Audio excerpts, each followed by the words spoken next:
Many Schranz tracks are plain hard, pounding kick drums, distorted crackling hi-hats. Why not create some interesting contrast and throw into the beat something mellow? In third part of Schranz production tutorial you will learn using Wavetable synthesizer, synth layering and utilizing Ableton stock effects to create a smooth pad sound.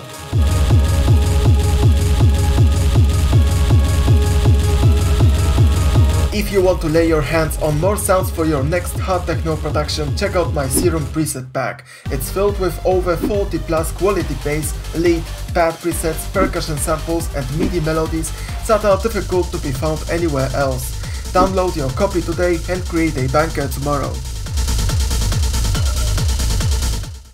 What do we start with is a default Wavetable preset loaded up with a sine wave. To hear the melody I made better, I will change the waveform to a saw wave. The main melody is a pattern written in minor scale.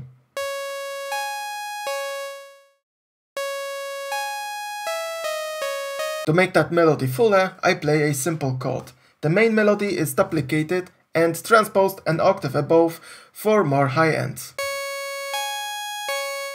To fill the sound with lower frequencies too, I add two sustained notes playing in G.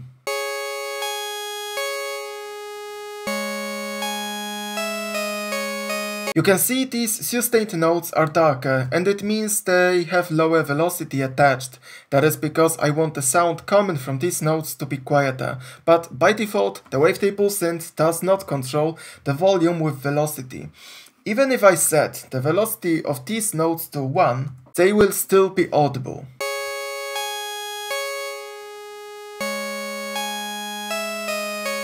To fix that, we go to the MIDI tab in the Wavetable and find the tile where the velocity, so the modulation source, and the amplitude, the modulation target, meet. We crank up the modulation range to 100%. And the volume can be controlled now with velocity.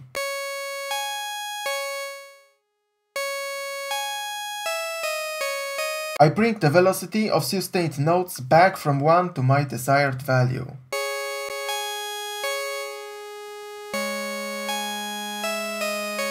For a mellow pad sound, a single oscillator might be enough, but everything starts with picking the right wavetable. You could stick to the basic shapes one, but to make the pad sound more original, I will pick another one.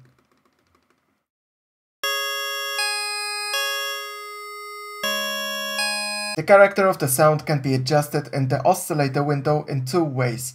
The first way is to adjust the wavetable position fader that alters the waveform as it shows.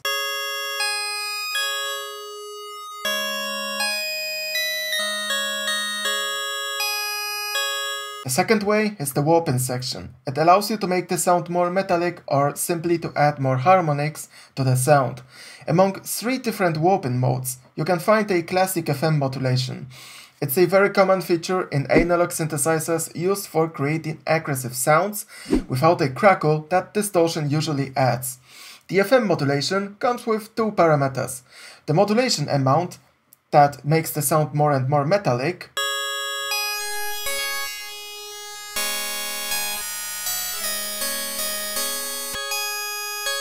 and the tune control that probably adjusts the pitch of the modulation signal. It's easy to make the sound bad if the modulating signal and the modulated one become detuned.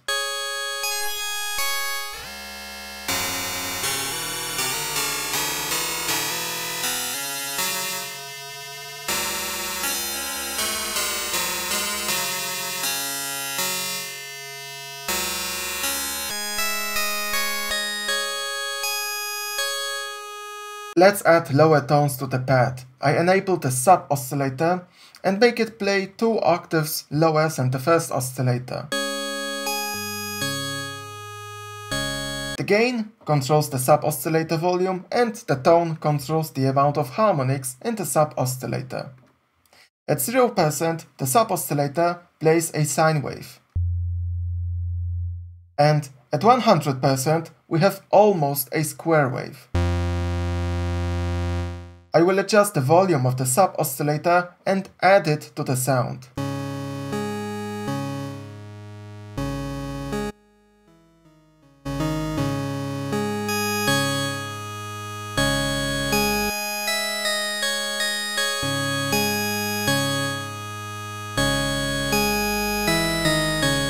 The next step is to make the pad smoother. A classic thing to do is to add Unison voices. What we will do now is to make the first oscillator play more than a single waveform. These waveforms will be called Unison voices, and most of the times each Unison voice has a slightly different pitch. That's what happens if you pick a classic Unison mode.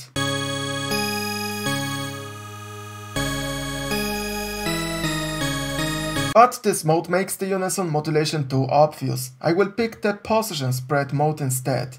Now, with the amount fader, we don't control the difference in pitch between each Unison voice, but the difference in the wavetable position value between them. That gives a more transparent effect. What's more important is the amount of such wavetable position spread applied with the amount fader. The amount of Unison voices, in case of this unisono mode, does not change things by a lot.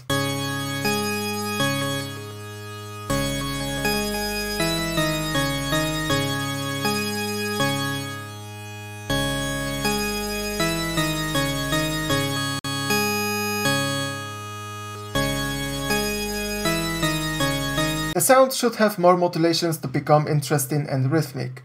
It's time to adjust the envelopes. At first, we will work with the volume envelope. To make sure the sound is clicky in the beginning, I decrease the attack to 0. Then I adjust the rhythm with both decay and sustain. Once the sound is after the fade-in introduced by the attack control, it drops to the volume level set by sustain in time set by decay. We can make the sound flat by turning up the sustain to 0.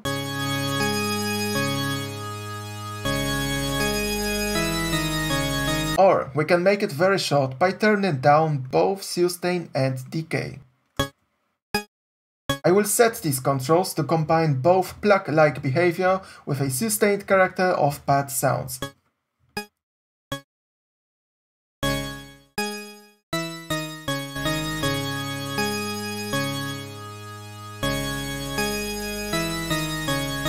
The last parameter is the release. It tells for how long the sound has to be audible once the note in the MIDI clip ends. I will set it to around 1 second because such a release time can simulate a short reverb effect that will make the synth sound fuller.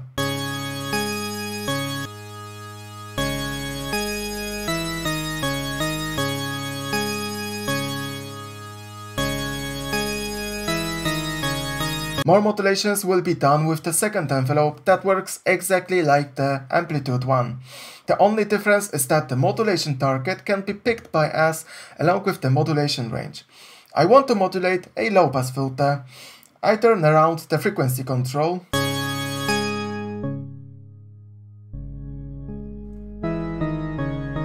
To show up an appropriate modulation target in the Matrix tab. Then I assign the envelope to modulation to the filter cutoff frequency and set the modulation range.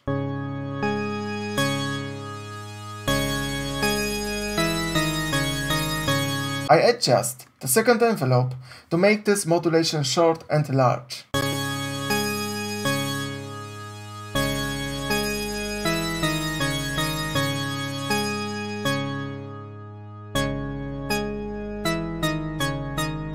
The filter itself could be more aggressive. If so, then cracking up the filter resonance will be a typical thing to do.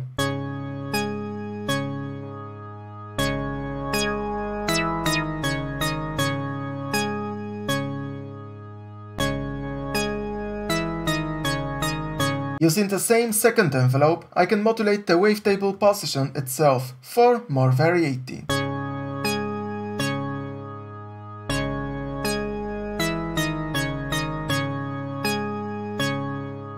The synthesizer patch is done, and it's the next effect's job to make that sound even smoother. The first effect is the phaser flanger set to doubler mode. In that mode, the effect of doubled tracks is created. With default settings, it sounds like this.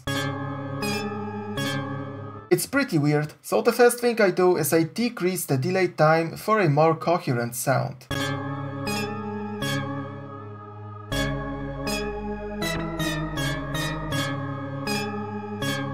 I wish to remove that detune-like effect, so I'm turning down the delay time modulation by turning the amount knob down.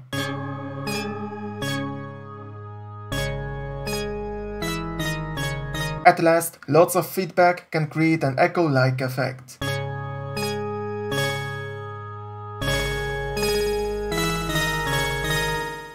But I will use just a tiny bit of that.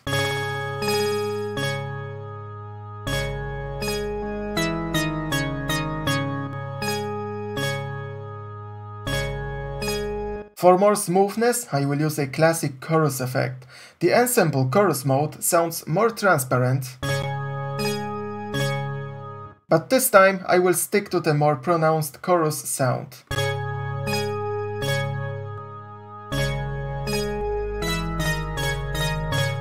The chorus, similarly as the tabler adjusted before, utilizes delay times. The sound is duplicated and delayed by a short amount of time that is modulated as if you used an LFO. As with any LFO modulation, we typically control two things: the modulation intensity and its rate. Let's adjust these two for a more audible effect. And again, a bit of feedback will not hurt this time as well.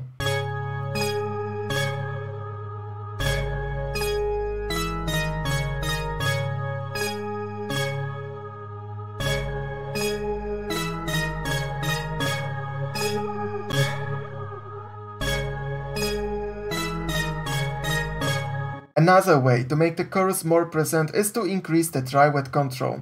This one does not always have to sit at or slightly below 50%.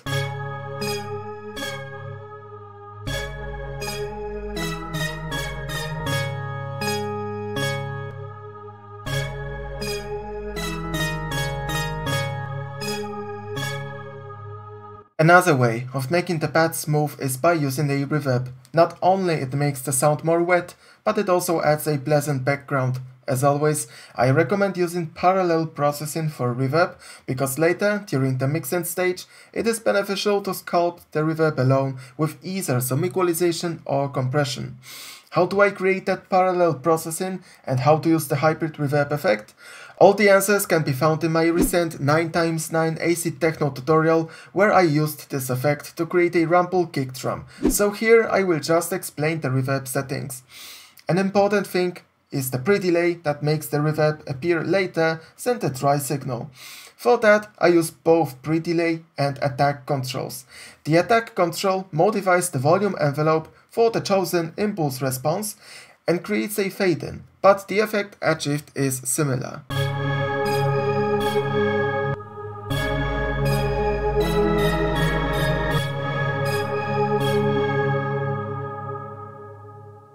I want this reverb to sound muffled without having lots of high frequencies. That is why I avoid adding a second type of reverb that comes from an algorithmic part of this effect and sounds like a classic reverb from Ableton. To achieve that, I turn the blend knob all the way to the left, and it makes the hybrid reverb use only the convolution engine for reverb creation. The reverb character can be still set by the impulse response choice and the parameters that fine-tunes it. The vintage control slightly degrades the reverb signal, and the stereo knob makes it more narrow in the stereo field.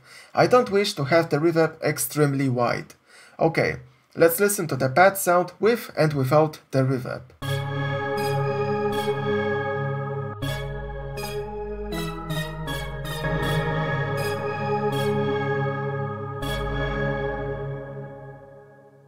The reverb is too loud, so after that I use an utility to adjust the volume of it.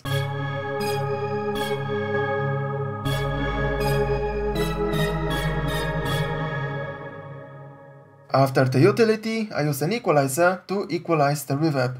An EQ8 is more precise and flexible than the EQ section in the hybrid reverb that I have turned off right now. Inside of EQ8, I use a low-pass filter and a few bell filters to attenuate certain frequencies from the higher frequency range. Yes, you guessed that, to make the reverb sound even more muffled. I will turn on and off the whole effect, and I want you to listen to the beginning of the reverb. You will hear it clearly because of the pre-delay used. Notice that with the EQ on, the reverb does not sound that bright in the beginning, and that's our goal.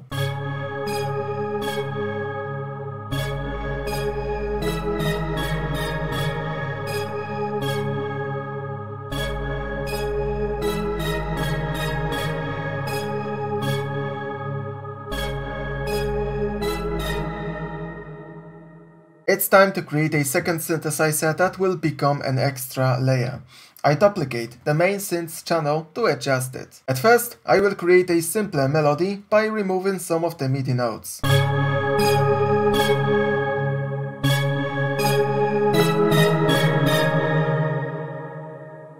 All the external effects will be substituted, so let's strip this channel to the wavetable only. To change and simplify the sound, I turn off the sub-oscillator, the warping section, and use a sawtooth wave on the first oscillator.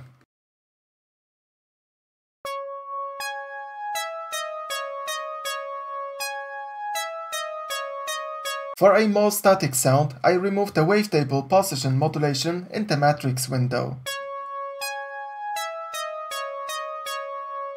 This layer should sound less annoying. To do that, I pitch down the whole oscillator by 1 octave. The biggest change will be done to the filters. The first filter will become a high-pass filter now. I will remove the envelope modulation here as well. And now I add a second filter to remove the high end. This will be a low-pass filter.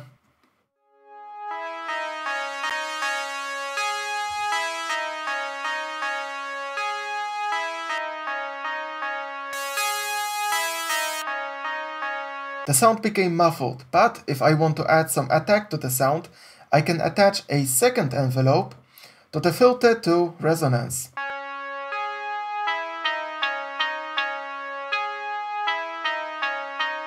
At last, I do slight adjustments to the volume envelope.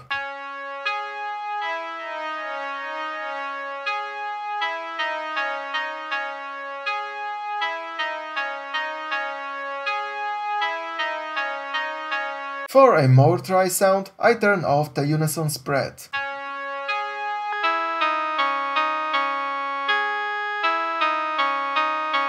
The utility again adjusts the volume of the sound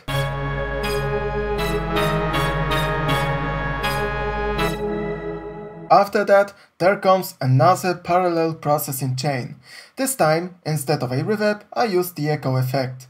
When using such parallel processing, don't forget the effect's dry-wet control to 100%. The most important rhythmic parameter is the delay time. To have a simpler effect, I will adjust and use the same delay time for both left and right channel.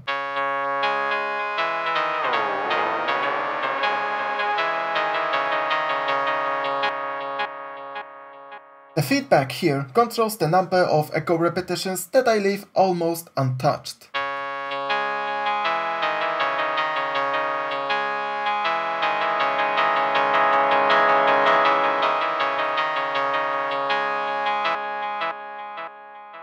In the end, I slightly adjust both low and high pass filter in the EQ section.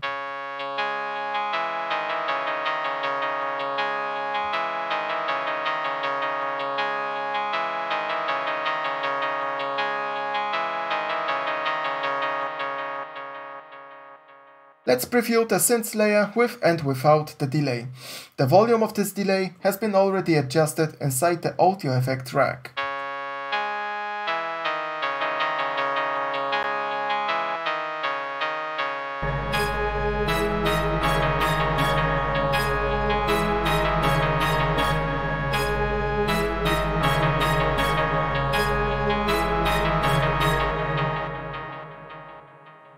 To weaken the sound a bit, I use an equalizer after the parallel processing that purposefully cuts some mid-frequencies, making the synth layer seem colder.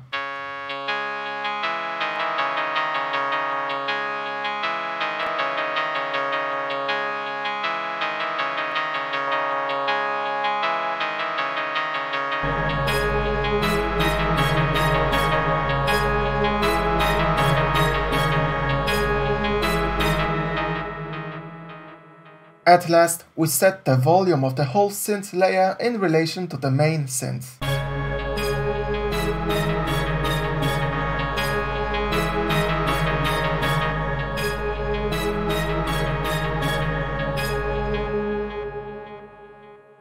We group both channels to apply group processing. The first effect will glue all the sounds we have together. A transparent way to do that is by using a glue compressor. The workflow is straightforward. At first, we turn down the threshold heavily to introduce lots of gain reduction and apply some makeup gain. Let's say I want this meter to go past 10 decibels.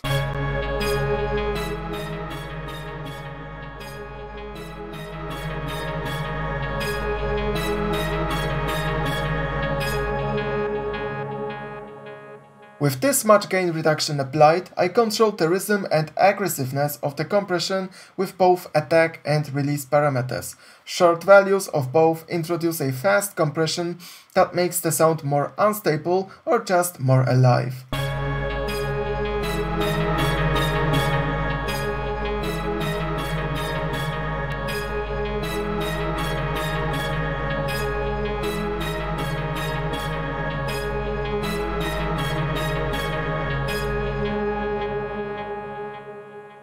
Once the rhythmic parameters are set, I control the amount of gain reduction with both ratio and threshold. I recommend working with the ratio first. Notice how flat the sound gets when the ratio is set to 10 and how dynamic it is once I bring it down to 2.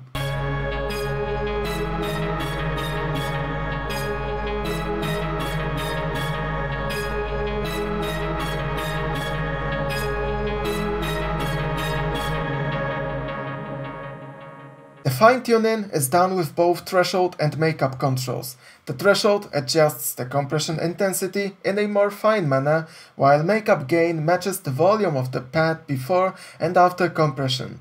This makes the comparison more fair and easy.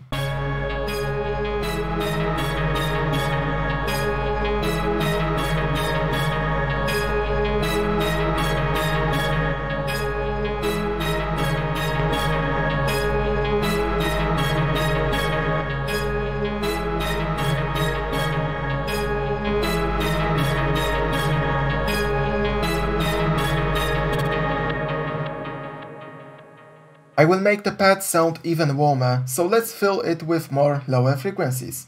The shifter will bring down the whole sound by an octave.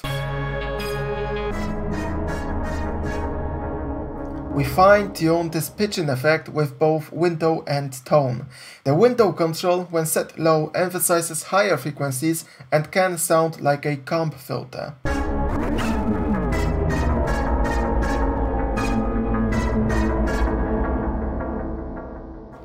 Too large window size value reminds of a delay effect.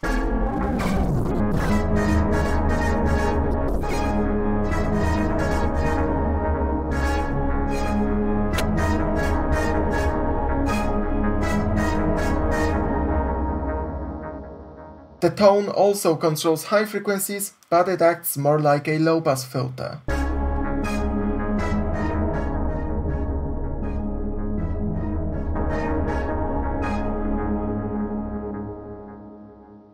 In the end, blend the effect with the dry-wet control.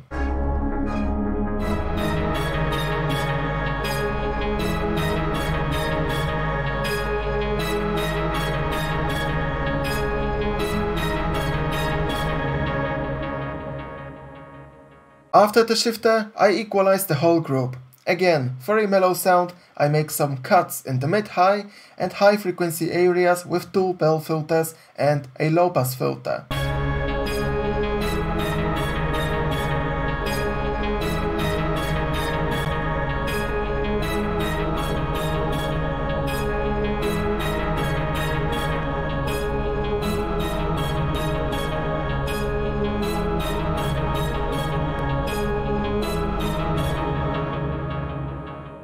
Now I'm adding a bell filter to make the sound warmer and a high-pass filter to cut everything below 200 Hz to avoid a muddy sound.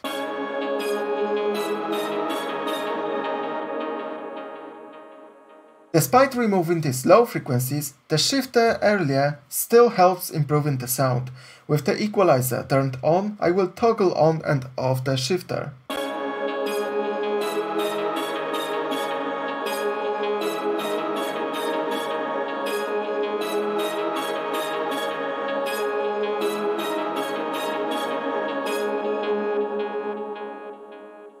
I adjust the volume with the utility and add volume automation that mimics the sidechain compression. This is the exact same thing I have explained and did in my second part of Schranz production tutorial.